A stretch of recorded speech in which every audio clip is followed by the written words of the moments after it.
పెద్ద ఎత్తున ఆందోళన కార్యక్రమాలు జరుగుతున్నాయి. ప్రస్తుతం మనం అన్నారావు సర్కిల్ లో ఉన్నాం. ఇక్కడ వైఎస్ఆర్ కాంగ్రెస్ పార్టీ ఎమ్మెల్యే భూమన కరుణాకర్ రెడ్డి నేతృత్వంలో మహిళా బేరీ కార్యక్రమం చేపట్టారు. మనం చూసిన వేల మంది మహిళలు వచ్చిన పరిస్థితి.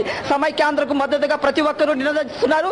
ముఖ్యంగా కాంగ్రెస్ పార్టీ తీసుకున్న ఏకపక్ష నిర్ణయాన్ని వ్యతిరేకిస్తూ వైఎస్ఆర్ కాంగ్రెస్ పార్టీ గత 16 రోజులుగా ప్రతిరోజు వినూత్నమైన కార్యక్రమం చేపడుతూనే ఉంది. ప్రస్తుతం మహిళా బేరీ పేరిట చేపట్టిన ఈ కార్యక్రమానికి వేల మంది మహిళలు వచ్చి తమ సంఘీభావాన్ని ఉద్యమానికి తమ మద్దతు ప్రకటించారు. ప్రస్తుతం ఎమ్మెల్యే కరుణాకర్ రెడ్డితో పాటు వైఎస్ఆర్ కాంగ్రెస్ పార్టీ నేత ఓవి రమణ గారు ఉంటారు. మీరు చెప్పండి, ఇవాళ మహిళా బేరీ ద్వారా ఏం సందేశం ఇవ్వబోతున్నారు? మీ ప్రధాన డిమాండ్?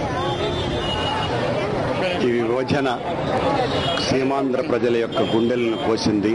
సీమాంధ్ర ప్రజలకు ఏమాత్రము కూడా న్యాయం జరగకుండా అన్యాయం చేసి సీమను ఎడారిగా మార్చివేసి సీమాంధ్రలో ఉన్నటువంటి సజీవ నదులైనటువంటి కృష్ణకు గోదావరికి రెండింటికి భంగం కలిగేటువంటి రీతిలో తీసుకున్నటువంటి ఈ నిర్ణయాన్ని ఎవరు కూడా హర్షించేటువంటి పరిస్థితి లేదు. రోడ్ల మీదకి మహిళలు వచ్చినారు. మహిళలకి ఆక్రందన వ్యక్తం చేస్తున్నారు. మహిళలకు జరిగేటువంటి ద్రోహం ఏదో వాళ్ళు తెలియజెప్పాలని వేల మంది రోడ్ల మీదకి రావటం జరిగింది. హైదరాబాదును పెరుక్కునేసి సీమాంధ్రను ఎడారిని చేసేటువంటి ఏ కార్యక్రమాన్ని సీమాంధ్ర ప్రజలు స్వీకరించడానికి సిద్ధంగా లేరు. కాంగ్రెస్ పార్టీ దానికి వంతపాడినటువంటి తెలుగుదేశం పార్టీ యొక్క ద్రోహం ప్రజలందరూ కూడా అర్థం చేసుకుంటున్నారు.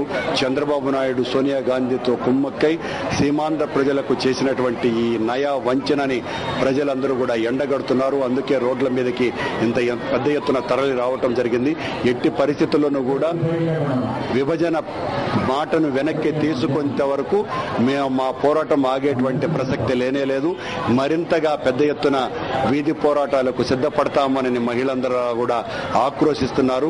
విభజన ఏమాత్రం కూడా న్యాయసమ్మతంగా లేదని, విభజన వలన సీమాంధ్ర ప్రాంతానికి తీరని అన్యాయము, కష్టము, ప్రజల జీవితాలు బుగ్గి అయ్యే విధంగా తీసుకున్నటువంటి ఈ నిర్ణయాన్ని హర్షించడానికి ఎవరూ సిద్ధంగా లేరు. కనుక సీమాంధ్రకు సంబంధించినటువంటి కాంగ్రెస్ పార్టీ, తెలుగుదేశం పార్టీ నాయకులు ఈ రోజు కపట రాజీనామా డ్రామాలు ఆడితే చూస్తూ సహించడానికి ఎవరు సిద్ధంగా లేరని, మీకు నిజంగా చిత్తశుద్ధి ఉంటే మీ పార్టీల ప్రాథమిక సభ్యత్వాలకు రాజీనామా తీసుకున్న నిర్ణయాన్ని తీవ్రంగా వ్యతిరేకిస్తున్నారు. చెప్పండి, ఇవాళ ఏం డిమాండ్?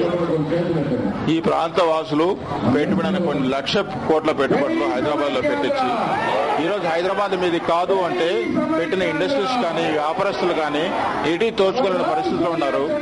ఈరోజు ఈ మహిళలు, కార్మికులు, ఉద్యోగస్తులే కాకుండా ఇంకా వచ్చే వారంలో వ్యాపారస్తులు, పారిశ్రామికత కూడా రోడ్డుపైకి వచ్చే పరిస్థితి ఏర్పడింది.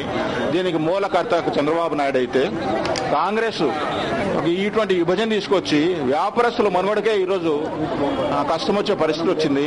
ఇది ఎట్టి పరిస్థితులు సహించే పరిస్థితులు లేము. ప్రతి ఒక్క వర్గము రోడ్డు మీదకి వస్తున్న సీమాంధ్రకు సంబంధించిన కేంద్ర మంత్రులు రాజీనామా చేయడం లేదు.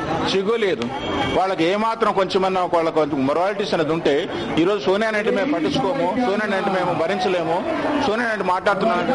సీమాంధ్రకు సంబంధించిన మంత్రులకు సిగ్గు లేదంటూ ఓవి రమణ గారు మండిపడుతున్నారు.